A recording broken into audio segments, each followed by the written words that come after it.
উপসহকারী প্রকৌশলী পদে বিএসসি ইঞ্জিনিয়ারদের ৩৩% কোটা প্রদান সিদ্ধান্তের প্রতিবাদে বিভিন্ন জেলায় সড়ক রেলপথ অবরোধ করে বিক্ষোভ করছে ডিপ্লোমা প্রকৌশলী ও শিক্ষার্থীরা। সিলেট চৌহাট্টা পয়েন্টে সকাল 11টা থেকে ডিপ্লোমা ইঞ্জিনিয়ার ও শিক্ষার্থীদের অবস্থান কর্মসূচি শুরু হয়।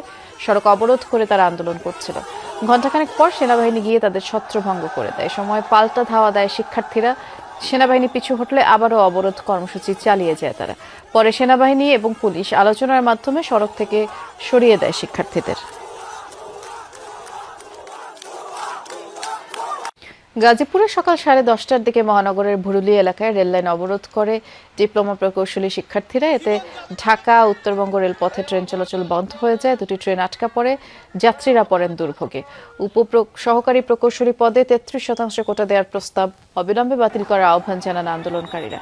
এদিকে রেলপথ অবরোধের প্রতিবাদের পাশের সড়কেই অবস্থান নিয়ে বিক্ষোভ করেন আটকে পড়া ট্রেনের যাত্রীরা।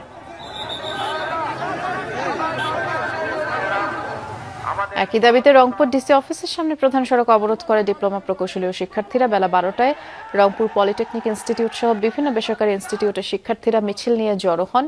এতে পুরো নগরীতে যানজট তৈরি হয়। এছাড়া দিনাজপুর, সাতক্ষীরা, ঝিনাইদহ, পাবনা সহ বিভিন্ন জেলায় সড়ক অবরোধ করে বিক্ষোভ করেছে পলিটেকনিক ইনস্টিটিউটের শিক্ষার্থীরা।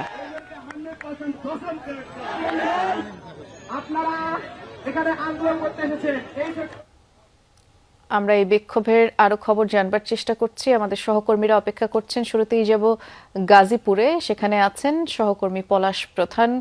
পলাশ, মাত্রই দর্শকদের জানাচ্ছিলাম যে গাজীপুর রেলপথ অবরোধ করে এই বিক্ষোভ বা অবরোধ করছে শিক্ষার্থীরা। ট্রেন চলাচল এখনো বন্ধ কিনা, আন্দোলনকারী শিক্ষার্থী এবং ভুক্তভোগীরা কি বলছেন তাও জানতে চাই।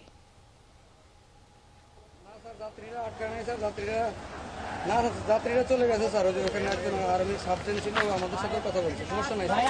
আর পিকু আমার সামনে আছে স্যার, মেডিসিনের কথা বলতেছে, ওরা অল্প কিছুক্ষণের মধ্যে ছাড়বে স্যার। পলাশ শুনতে পাচ্ছেন? পলাশ শুনতে পাচ্ছে না। আমরা পাবনায় যাই। পাবনায় দেখতে পাচ্ছি আমাদের সহকর্মী কলিট তালুকদার অপেক্ষা করছেন আমাদের জন্য। কলিট, আপনার যদি কথা হয়ে থাকে আন্দোলনকারীদের সাথে, কি কি দাবি তুলে ধরছেন শিক্ষার্থীরা, একটু বিস্তারিত করে আমাদের জানাবেন। বৃষ্টি, আমি এই মুহূর্তে রয়েছি পাবনা শহরের যে প্রবেশদ্বার আছে, টার্মিনাল, বাস টার্মিনাল। এই টার্মিনালে সকাল থেকেই এই পলিটেকনিক্যালের শিক্ষার্থীরা তারা কিন্তু তাদের যে দাবি, সেই 33% সেই কোঠার, সেইটির প্রতিবাদে তারা যে বিক্ষোভ করছে। এতে পাবনা ঢাকা মহাসড়ক এবং পাবনা রাজশাহী ঈশ্বরদী যে সড়ক, সেই সড়কে পুরোপুরি যানবাহন চলাচল বন্ধ হয়ে গেছে এবং মানুষজনের যে দুর্ভোগ সেটি কিন্তু আসলে এই হঠাৎ করে এই রকম অবরোধের কারণে মানুষজন প্রচন্ড দুর্ভোগে পড়েছে। আমি যদি জানতে চাই আসলে আপনাদের যে দাবি এটি কি নিয়ে এবং কেন জনদুর্ভোগ হচ্ছে এটা। আসলে বাংলাদেশের লক্ষ লক্ষ ডিপ্লোমা ইঞ্জিনিয়ারিং শিক্ষার্থী আসলে তারা ডিপ্লোমা ইঞ্জিনিয়ারিং শেষে শুধুমাত্র একটিমাত্র পোস্ট উপসহকারী প্রকৌশলী 10ম গ্রেডে আবেদনের সুযোগ পায়। কিন্তু বর্তমানে যে সিচুয়েশনটা হয়েছে সেখানে প্রকৌশল অধিকার আন্দোলনের ব্যানার। আচ্ছা, আপনারা আন্দোলনটা আসলে কতক্ষণ চালাবেন? এই যে মানুষজন যে দুর্ভোগে পড়েছে হঠাৎ করে, আপনাদের এই সড়ক অবরোধ, আপনারা আসলে কত সময় এই অবরোধটি চালাবেন? আমাদের যে দাবি রয়েছে যে উপসহকারী প্রকৌশলী পদে কোনো বিএসসি ইঞ্জিনিয়াররা চাকরি পেতে পারবে না, হ্যাঁ, তাই আমরা যতক্ষণ পর্যন্ত আমাদের দাবিটা মানা হবে না ততক্ষণ আমরা এই রাজপথ ছাড়বো না।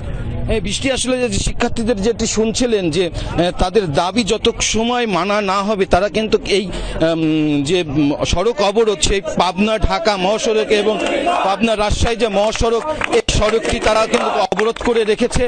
যদি রাজশাহী মহাসড়ক অবরোধের খবর আমরা দেখছিলাম। কলির ধন্যবাদ। আমরা আবার একটু গাজীপুর যাই। দেখতে পাচ্ছি পলাশ প্রধান এখনো অপেক্ষারত আছেন আমাদের জন্য। পলাশ, এবার যদি আপনি আমাকে শুনতে পেয়ে থাকেন জানাবেন, যেহেতু গাজীপুরের রেল পথ অবরোধ করে রেখেছে, ট্রেন চলাচল শুরু হয়েছে কিনা, সাধারণ মানুষ যারা ভোগান্তিতে পড়েছেন তাদের সাথে কথা হয়েছে কিনা, সর্বোপরি কি অবস্থা দেখছেন?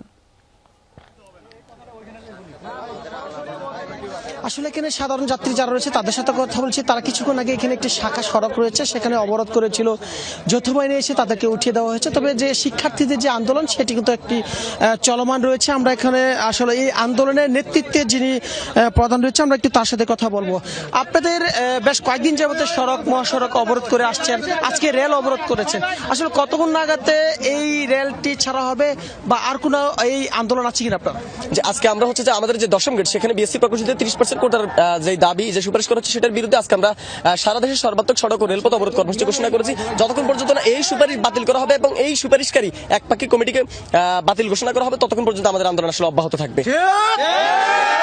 আজকে সকাল থেকে সন্ধ্যা পর্যন্ত আমাদের সারা দেশে একযোগে সড়ক রেলপথ অবরোধ কর্মসূচি চলছে। এই অবরোধ কর্মসূচি চলতেই থাকবে। আমরা আজকে সন্ধ্যাবেলায় আবার নতুন করে আরো কঠোর থেকে কঠোরতর কর্মসূচি ঘোষণা করতে পারবো। ধন্যবাদ আপনাকে। এই যে আন্দোলন, এই আন্দোলনের কারণে কিন্তু গাজীপুরের প্রায় 5টি জায়গাতে 5টি ট্রেন আটকে রয়েছে, সেখানে হাজার হাজার যাত্রীরা কিন্তু ঘন্টার পর ঘন্টা অপেক্ষা করছে কখন নাগাদে এই আন্দোলন ছেড়ে তাদের রেল চলাচল সেই অপেক্ষায় রয়েছে বৃষ্টি। শুনছিলাম আমরা। ধন্যবাদ পলাশ।